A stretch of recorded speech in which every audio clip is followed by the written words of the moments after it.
Good morning, everyone. The webinar is on the air, it says. And hi, Bill. Hi, Larry. And it's second session of Dream with Len. And well, welcome aboard. I think we're going to have a few other people show up. I hope so. And we'll get started in just a moment here. Oh, there comes some people piling on all at the last minute. Hello, Craig. Hello, Rick. Come on. So, folks, I'm going to ask you a question. I'm going to actually put a poll up here and just get a sense of where everyone's head is at, because we're going to have to make a decision here in a little bit, whether we run over today or we end up stopping a little bit short. Anyhow, I'll tell you a little bit. You don't have to answer the question right away. I'll tell you a little bit more about that in just a second. Let me go ahead and start a screen share. And hopefully I get this right and don't screw things up. So I know I didn't bring anybody over, and that's probably not a good idea either. But here we go. Got to share, and hopefully you can see my screen. What's that, Larry? Up your butt? What are you doing, Larry? Is this should this be in public? At any rate, hopefully you can see my screen. Somebody type in the chat, you can see the screen, everything's okay. And I'm sort of waiting for the chat to catch up to us. I'm going to do a little review of what we covered last week, and then launch. I asked where your head is. All right. I asked for that. Hopefully you can see the screen. Here we go. And go to full PowerPoint. So week 2 of Dream with Len. What I'm going to do today is we're going to do a quick review of last week, catch everybody up, make sure we're all on the same page. And today I'm going to walk us through a core values exercise. And this is where the decision point is going to be. The next step in the process is to define our major life purpose, and then to go on and build our vision, and then go on building belief, and all that's not going to happen today, of course. But there's going to be a decision point after core values and before life major purpose, whether we continue on today or we stop there and move into next week. So, and the honest truth is, one way or the other, I don't much care. It's really up to what you folks want to do. So I'll come back to that in a little bit. Let's just jump in and keep going. I put this up last week as a starting point. I'm going to put it back up again. And I'm not going to read it to you this time. At least I'm not going to read the whole thing. You know, the key point of everything we're moving toward is at this higher plane of existence, which is available to you. Every human being has ever lived can access this plane at will. The fulfillment of wishes is not only probable, it is guaranteed. So says Wayne Dyer. So says many other people. As I pointed out to you last week, none of the material that I'm going to cover in the next weeks, however long it is, months, whatever, comes from me. I didn't invent any of this stuff. It primarily comes from a lot of other authors and people. Here's a short list. There's more than that. And some of the material dates back, and I didn't tell you this last week, but some of the material dates back thousands of years. There is a thing called the Emerald Tablet that is thought to date to 3000 BC, and some people think it dates much earlier than that. And this actually was the basis for the claim in The Secret that this was a secret that had been suppressed over the years, for over centuries. And it is true. The concept that we are spiritual beings, that we have the ability to form our life, that we have the ability to manifest, was kept for hundreds of years from the populace. Pharaohs and rulers of ancient times didn't want the people to understand how powerful they were. They wanted the people under their thumbs and doing what they're told. And without going down that rabbit hole, it's not clear to me that there's any difference in today's society. It's not clear at all that the government wants the people to be powerful. In fact, it's pretty clear that they don't. But there are fundamental laws in the universe, and these laws are intractable. We know the law of gravity is there. No one argues with the law of gravity. Similarly, the law of attraction is there, and it's working all the time. It's either working for us or against us, and many people struggle with this, and we talked about that last week. Much of the struggle comes from the fact that our early programming basically shut us down in terms of being creators, in terms of being able to visualize and to be unique. We were told over and over and over again to go to school, grow up, act like a man, act like a woman, become something important, get an education, get a job, do what you're told, stand in line, don't make waves, behave yourself, act your age, wear a uniform, don't think for yourself. That's not permitted. Don't act out. Don't be anything different than everybody else. So for many, many years, we as individuals, for the most part, were suppressed from during our years growing up. How many people took a course in creative visualization? How many people were told as a youngster that you could be, do, have anything you wanted to be? And the answer is very few of us. A few lucky individuals grew up in households where they were told that they had the ability to become anything they wanted. Most of us were beat into submission and told to do what we were just told to stand in line and do what we're told. But the reality is, we are spiritual beings who have manifested into a physical universe. And our soul, whatever you want to call it, infinite intelligence, it's part of it. It's uniquely us, and it has the ability to tap into infinite intelligence. And in fact, some believe that we are in fact a piece of infinite intelligence, a piece of God, a spark, an extension. Well, if you don't like the word God, call it source energy, call it universe, call it whatever you like. But we're part of it, and it is powerful. And since we can tap into it, since we're an extension of it, so are we. We have the ability to do a lot more than we were taught as kids growing up. In fact, our thoughts have the ability to create, materialize what we want. It's the nature of thought to try and materialize into its physical equivalent.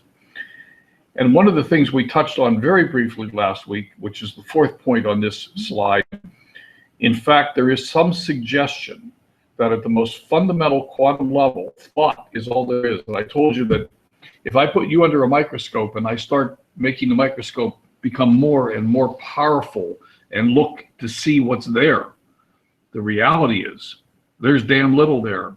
There's nothing there. There's not much. It's mostly empty space. As we go deeper and deeper and deeper into the physical reality, we find out that there's just not much there. And it has been suggested that at the most fundamental level, thought, energy packets, is all there is. So let's not dive into that esoteric point right now. Let's just come back to reality here. What does it take to get the law of attraction working for us? Basically, three things. We got to know what we want. We got to believe that what we want is possible, and not only possible, but possible for us. And we got to act in such a way as to remove the impediments, the blocks, the I'm not good enough, the I'm not tall enough, I'm not short enough, I'm too fat, I'm too old, I'm too young. Whatever our blocks are, we got to get rid of them. And so we're going to begin to move through some of this stuff over the next several weeks. So we got to start with a vision. If we don't know where we're going, we won't know when we get there. And if we don't know where we're going, where we're going to get to is not where we wanted to go to. So let's look at that. And this is basically where we left off last week. I put up the next 2 or 3 slides, but we just crashed through them really quick. So our vision is the thing that's going to ultimately guide us. It's going to be the thing that pulls us forward. It's often been said that pain pushes you until your vision pulls you.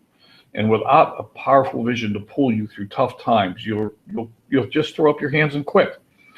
We need a compelling vision. We all need a compelling vision that's powerful enough to pull us through the tough times. Many people tell you you need a why. You need a why that makes you cry. My personal opinion is that a why, even one that makes you cry, isn't good enough.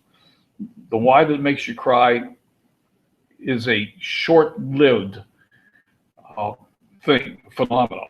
You can create a why, you can feel really good about it, you can think it's going to be good enough, but when tough times really quit or really hit you, there's a strong tendency to sit down and quit. And the thing that keeps us from quitting is to stop and remember what it is we were trying to accomplish in the first place. Not why we're trying to accomplish, but what it is we're trying to accomplish, what our vision of our life is in the future. Whether that be a house, a car, an RV, whether it be standing in front of audiences, helping people, whatever it is, whatever our legacy is that we want to leave, that we want to leave to our children, our grandchildren. It's bigger than our why. It's the impact we want to have on the planet. It's the fulfillment of our mission here in the physical world. It's our major life purpose. And we're not going to get to the vision worksheet today, but there is one I uploaded it in the Lunch with Len group, and I'm going to make a bet that no one's downloaded it yet. Maybe somebody has, but it's there, and we're going to need it next week. So print it out before next week. But before we get to our vision, we want to line things up. Our vision's got to be aligned with our core values and our major life purpose. If we can sync everything up, we get to hum along like a finely tuned machine. We jump out of bed with enthusiasm because we know who we are, where we're going, and our daily actions are aligned with our core values, our strengths, our vision. So what do you want? The first step is deciding what it is. Many of us, and I'm not sure that's actually the first step, but many of us tend to drift through life without ever really defining what we want out of our life. So we get the default life. Instead of us creating our life, life does it to us. We just end up taking what we get. And mostly what we get isn't what we want. And it leaves us depressed and unhappy. And at the end of the day, with the television turned on and a cold beer in our hand, because we're frustrated. And we go to bed at night with that frustration that feeds our subconscious mind. And we wake up the next day with the same frustration. So let's start to define what we really, really, really want out of life. And this isn't an exercise that we do once and forget about it. It's a work in progress. It's ongoing. We need to tune it up. We need to stop and revisit. So some of you on here may have gone through these exercises or similar sets of exercises with me once or twice over the last year or two, because I've done this before. But that doesn't mean we're done, because it's time to go back and look at it again. If it's been more than 6 months, it's time to take a look at it and make sure that what we said we want is still what we really want, and we're still on course. So what I want to do is I want to start with core values. And the reason for this is that if our vision isn't aligned with our core values, then we create a conflict for ourselves. And the absurd example of that is, well, my vision is that I want to be wealthy. One of my core values is integrity, but I'm going to go rob a bank. That's probably not going to work out real well. So we really want to be sure, and of course that's an absurd example, but again, we want to make sure that our core values are aligned with our vision. So let's just take a moment and let me walk you through a core values exercise. Now, this core values exercise comes directly out of the Success Principles, Jack Canfield's book, The Success Principles. There is a core values list that I sent it out yesterday in an email. You've all received it. And I posted it this morning in the Lunch with Len group. So if you don't have it, I suggest you go get it. You can just simply go on the Facebook to Lunch with Len, and you can either just pull it up there as a PDF file or print it out. But what we want to do, and there's 150 core values on that list. You can't have all of them. What we want to do is make a list of the 10 core values that are important to you. And you can either free flow this, or you can use the cheat sheet, use the list. And just the first step in this process is to write down the 10 core values that are the most important to you. Don't prioritize them, and don't overthink this. So I'm just going to give you a couple minutes. I'm going to hope that you all have a list in your hand or in front of you, or you know where to get it. And I'm just going to give you just a couple of minutes to run down the list and pull off the 10 things that strike you as the most important core values for you. So I'm going to be quiet for 2 minutes.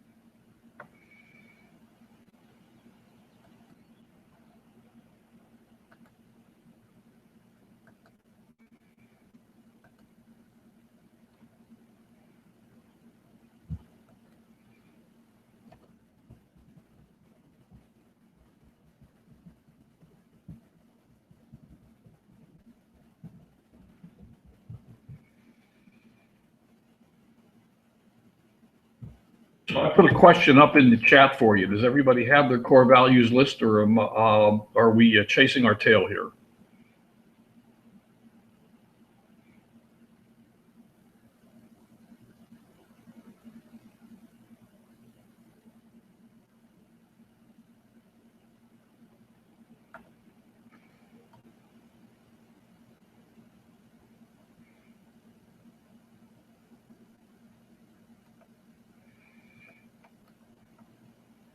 Cool.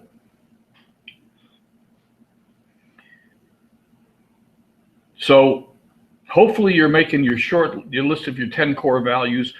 And, you know, I realize in the couple of minutes that we're sitting here, this isn't going to be absolutely perfect, but I'm going to walk you through the exercise, and then, you know, it's up to you.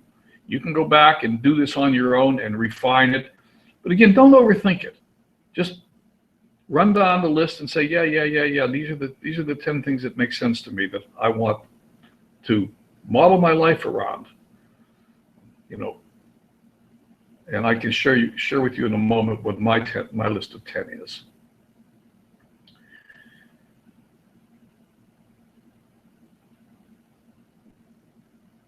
Cool.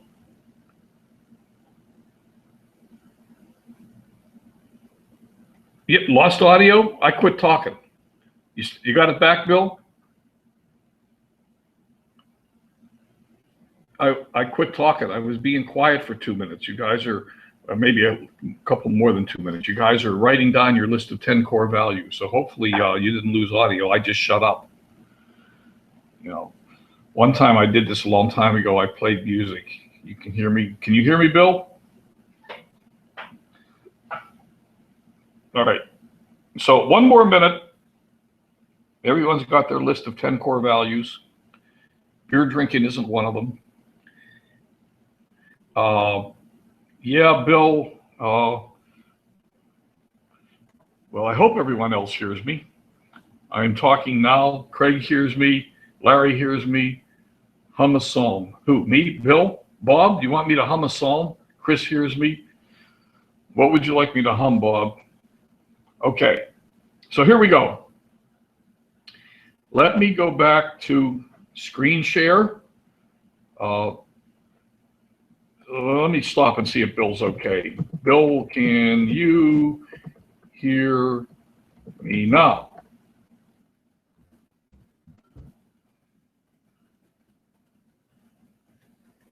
I am talking, Bill. A, B, C, D, E, F, G, H, I, F. Okay. Well, I don't know if I'm talking, but hopefully, otherwise, Bill might want to refresh. So I'm going to go back to screen share and ask you guys to maybe continue in the chat, helping Bill get his audio back, letting them know that you have audio. I'm not seeing a message from Bill. So, oh, should I wait or go on? The dilemma.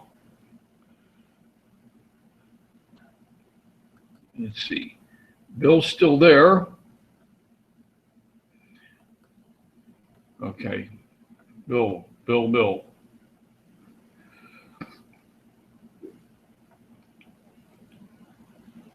All right. Look, I'm going to travel on. Hopefully Bill's going to get everything back. Let me go back to screen share the whole screen, click on share.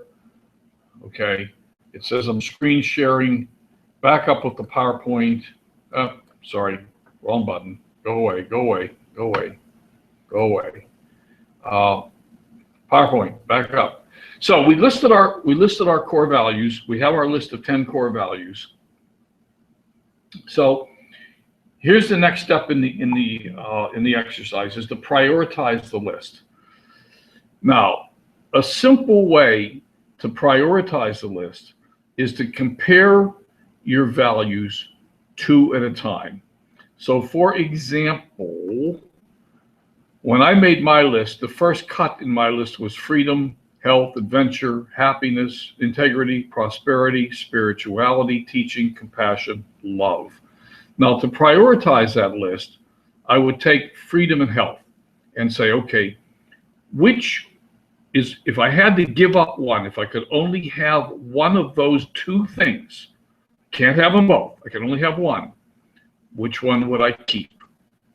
And my answer was, and I'll just give you the basis of my answer the way I did this, but my answer was I would keep health.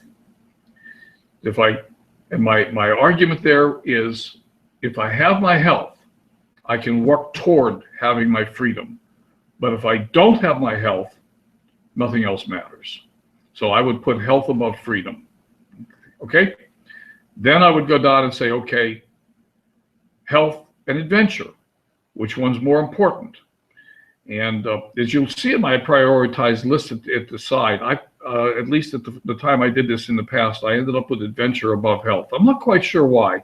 I think if I redid it today, I might change that. I might change the list. And that's why I said to you that this is a work in progress. It doesn't necessarily mean that you're going to get it right the first time. And in fact, I'm looking at that list over there thinking, I'd probably move health up that list, because if I'm healthy, I can go find happiness. If I'm not, well, I don't know though, because happiness maybe it is important to have happiness above health, because happiness leads to good health. If you're happy, you have a much better chance of being healthy. So, I'd have to think that one through a little bit. But that's the whole idea, is to just go down through the list. You don't try to compare all 10 things all at once and prioritize them. That's impossible. You take them 2 at a time and prioritize them and work through the list until you have the list prioritized and you have a list of values that are important to you. And these are things that you're gonna die for. It's that important. And of course, we could go off into a philosophical. If you look at my list that says happiness is at the top, we could go off into a philosophical discussion all day long about whether you want to die for happiness. Because if you're not happy but you can fight your way out of it, maybe dying for it is not the right answer. I don't know, but nevertheless, that's the list I came up with. It's intriguing to me that when I did this exercise a couple of years ago, spirituality and love are low on the list. I think today, if I redid it, in fact, I think I will redo it. Maybe next week I'll have a different list. But look, what you want to do, I'm going to shut up for just 2 minutes and then come right back at you. Just give you a chance to look it through and say, okay, which one's more important? So just in case you can't hear me, it's because I shut up.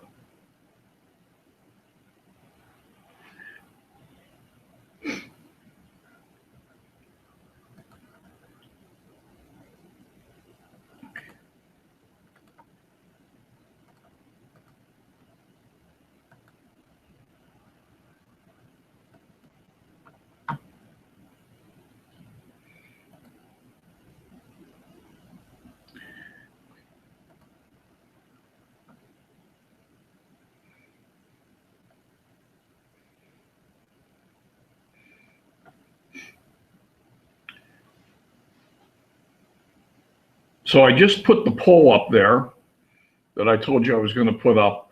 It's already 5 minutes to 9. And the question is, do you prefer to go long today, another maybe 15 or 20 minutes, maybe a little longer, I'm not sure, or should we just stop it here and pick it up next week? So I'm asking, hopefully everybody can see the poll. I'm asking you to vote. Yeah, good point, Chris. Can you guys see the poll? Give me an opinion. Go long or stop here and go next week? I got 2 longs, no shorts.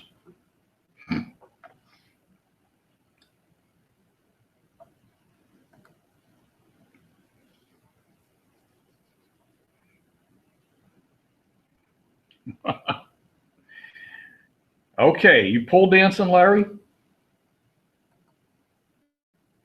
2 longs, 1 short. No pole.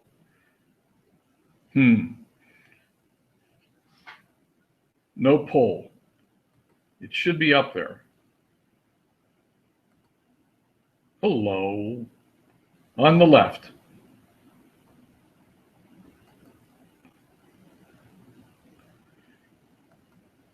So, not active. No, the poll is active, says mine.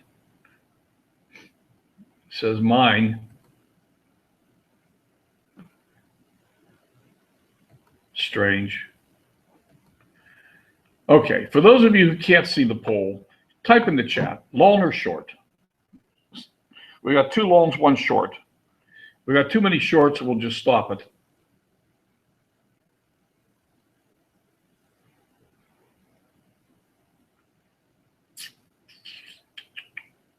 Okay, can you type in the chat, long or short? Go long, Bob.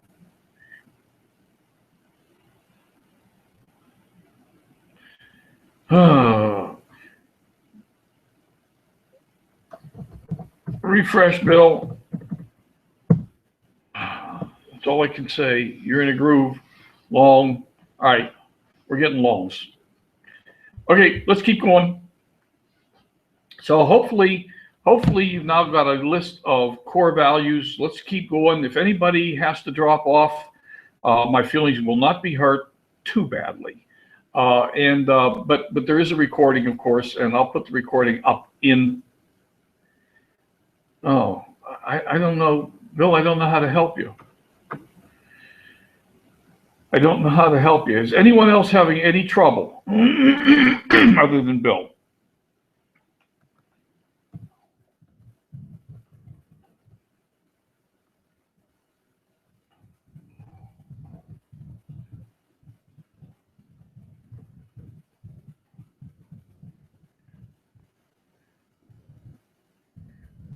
All right. Yeah. Okay. All right. I'm going to go ahead and bring PowerPoint back up, back to screen share, and PowerPoint. So there's our list. Let's travel on from that. The next step in this is to define our life's major purpose. And once again, this exercise comes directly out of Jack Canfield's success principles. So who are you and what do you stand for? Those who aspire to be pinnacle leaders cannot succeed without answering this question. From, let me get to the full size. Okay, so who are you, what do you stand for is the question we want to answer. What is our life's major purpose? Excuse me, from the Guru Code. And the exercise we're going to go through comes out of, again, it comes out of Jack Canfield, also comes partially from the Guru Code. Diane Hochman taught us that without understanding who we are and what we stand for, we will not succeed. Quoting Diane, until we know who we are and what we stand for, people will look at us like we are one of the herd, one of the masses. We'll flounder and fail. And what happens if we really don't know who we are, and I'll give you an example in a minute. will collapse in the face of adversity or challenge and will run for cover. So if we don't have a strong sense of identity, the minute somebody says, well, that's illegal, that's a scam, you're going to go to jail, we'll wither up and collapse. People follow people who know who they are, what they stand for, and are going somewhere, and who are sure. And this isn't about making money. It's about leadership. It's about talking to customers and saying, well, we've got this business, and this business is hunky-dory, wonderful, fine, and I'm going to the top, and you can come with me. I'm going to take you with me. Grab my hand and let's go. And if you don't want to go with me, that's okay too, because I'm going to go without you. But I'd like to have you come with me. So the wrong answer is, well, I'm a network marketer and I have healthy organic products. That's not an answer. It's a non-answer. That's not who you are. You might be doing network marketing right now, and I'm going to hope we're actually selling those healthy organic products, but the reality is that's not who you are. It's a very weak answer. And once again, the minute somebody challenges you, you'll collapse with that kind of self-image, because they'll say, well, network marketing is illegal. And you'll say, oh man, maybe that is illegal. Gosh, maybe this isn't a good idea. It might not be for me. It's illegal. And, you know, bam, you're done. You've got to have a better self-image. So let me take that same sentence and rewrite it. It's not rewriting the sentence. It's rewriting our self-image. Who you are might be a caring, sympathetic leader who teaches people to feel good about themselves with products and services that enhance their lifestyle. And that's a much more powerful answer. And the reason is that you can stand with that answer in integrity. You help people enhance their lifestyle and feel good about themselves. And given the line of products that many of us are in right now, we might reward that, but that's not even the most powerful way to vision yourself. So let me keep going. But even with that level of self-image or statement, when someone tells you you're running an illegal pyramid scheme, you're just going to shrug your shoulders, walk away, and say next, because you know that you are a caring, sympathetic leader who helps people. So from Brian Tracy, decide upon your major definite purpose in life, then organize all your activities around it. From Jack Canfield's life purpose that he states in his book is to inspire and empower people to live their highest vision, excuse me, in a context of love and joy. Notice that this is a very high level statement. It has nothing to do with, Jack doesn't say, well, I'm an author. I'm a speaker. That's not who he is. Those are the mechanisms that he uses to bring his life statement and mission to the public, to fruition, to bring it alive. He's much more than a speaker, a writer, an author. So who are you? So the first step in this process is to make a list of the times that you felt the most joyful and alive. What are the common elements? The list that I made for myself when I did this exercise last is snow and water skiing, being on stage, mentoring, teaching, lecturing, inspiring, helping. And for me, the hidden order in that list is really teaching. That's really the fundamental thing. It's the thing that I'm actually always the happiest when I'm doing. And I probably started over 100 people snow skiing. And only one of them ever got hurt, and that was his fault. But seriously, I love to teach, and yeah, I'm a ham on stage. I've been on stage over 400 times, not in network marketing so much, but in other areas. I've given many lectures. Yesterday, I was on the phone with a lady in Australia, helping her with webinars on air and a PowerPoint presentation, and I just really enjoy doing those things. So that's for me. So make your own list of what your common elements are. What are the things that bring you alive? The things that would make you jump out of bed in the morning, the things that you would do even if you weren't getting paid. So what excites you so much that you'll leap out of bed at the crack of dawn with enthusiasm, optimism, and energy? What do you love to do? And all of the leaders, Jack Canfield, Brian Tracy, Wayne Dyer, and on and on and on, they all advise the same thing. Do what you love. I'm going to single out Bob Miller right now and his gratitude success shows and his daily gratitude videos. Bob was advised by, I don't know how many, probably more than one mentor, senior marketer, that was a dumb idea. It wasn't going to go anywhere. Couldn't monetize that. Why would you do that? He did it anyhow. Why did he do it? Because he loves to do it. So that's the thing. What do you love to do so much that you would do it every day, even if you weren't getting paid for it? And I Love Lucy reruns doesn't count. And why am I here on a Saturday morning doing this webinar? Because I love this stuff. That's why. You're not paying for this. And there are some people, I've been advised that I should stop doing things that are free. I've been advised that I should monetize everything I do. I don't want to monetize this. And I don't want to monetize Lunch with Len, the same as Jackson Kelly doesn't want to monetize Friday Night Live. He swears that we will never pay for Friday Night Live. He does it because he loves to. So here we go. This is for you. Your life purpose. List 2 of your unique personality qualities, such as enthusiasm and creativity. Go ahead. Don't overthink this. Write down your 2 qualities. That doesn't mean you only have 2 qualities. Just write down 2 qualities. And once again, this comes from Jack Canfield's The Success Principles. Step 2, list 1 or 2 ways you enjoy expressing those qualities when interacting with others, such as to support and inspire. So I'm going to go backwards for a moment. In my case, enthusiasm and creativity could become the things I like to do are inspire and teach. That's actually not what I wrote, but I'm giving you examples.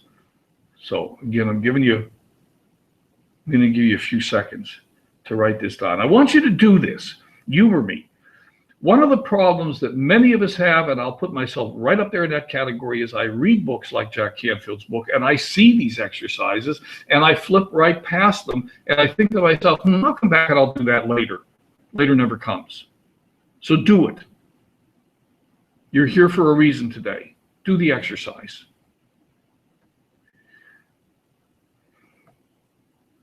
Next step. Assume the world is perfect now. I won't make any comments on what that means. What does this perfect world look like? How is everyone interacting with everyone else? What does it feel like? Write your answer as a statement in the present tense, describing the ultimate condition, the perfect world as you see it and feel it. Remember, a perfect world's a fun place to be. So an example, everyone is freely expressing their own unique talent. Everyone is working in harmony. Everyone is expressing love. Maybe Bob's might be everyone is expressing gratitude. Gratitude in advance. So go ahead and do it. So you have 3 steps here. Step 1 is 2 unique qualities of you. Step 2 is how you see those. Let me get the words right. List 1 or 2 ways you enjoy expressing those qualities when interacting with others. Step 3 is, what does your ideal world look like? And step 4, assemble it into 1 sentence. Put it all together. Using your 2 qualities to help others in such a way as to achieve your perfect world. My purpose is to use my creativity and enthusiasm to support and inspire others to freely express their talents in a harmonious and loving way. So we're putting the 3 elements together. I'm going to be quiet for a minute.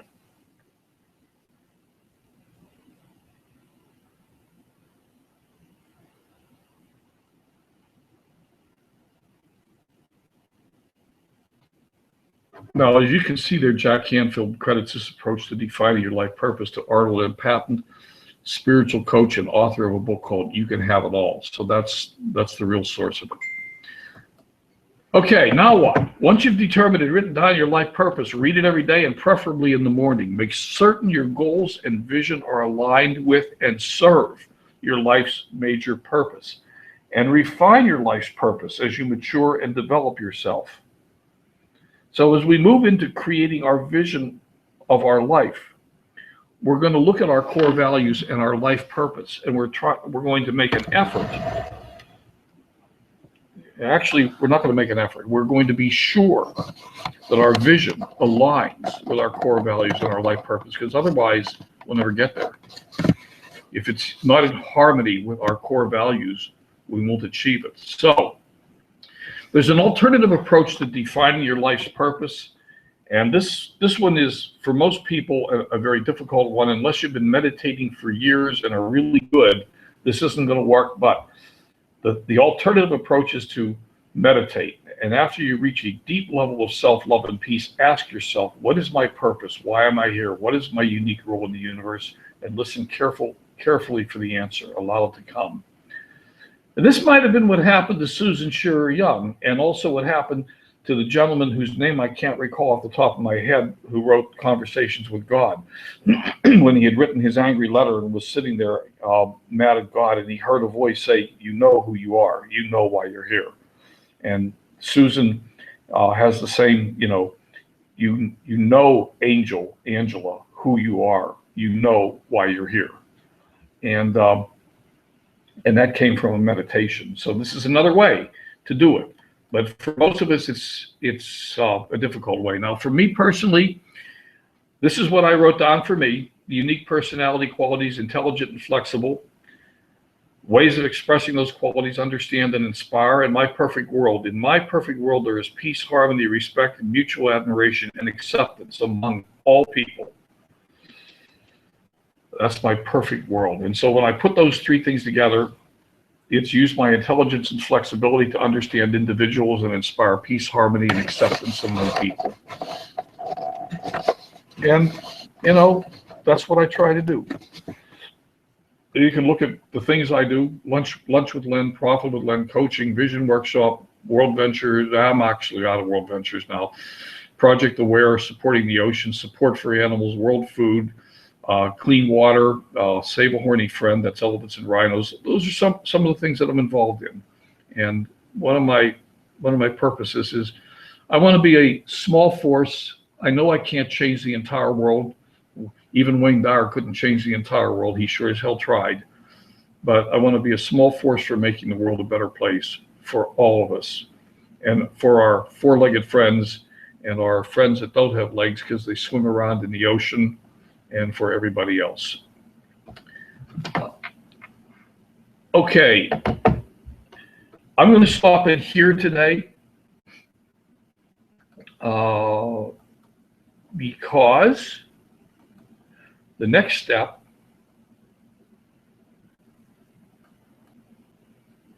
I'm back.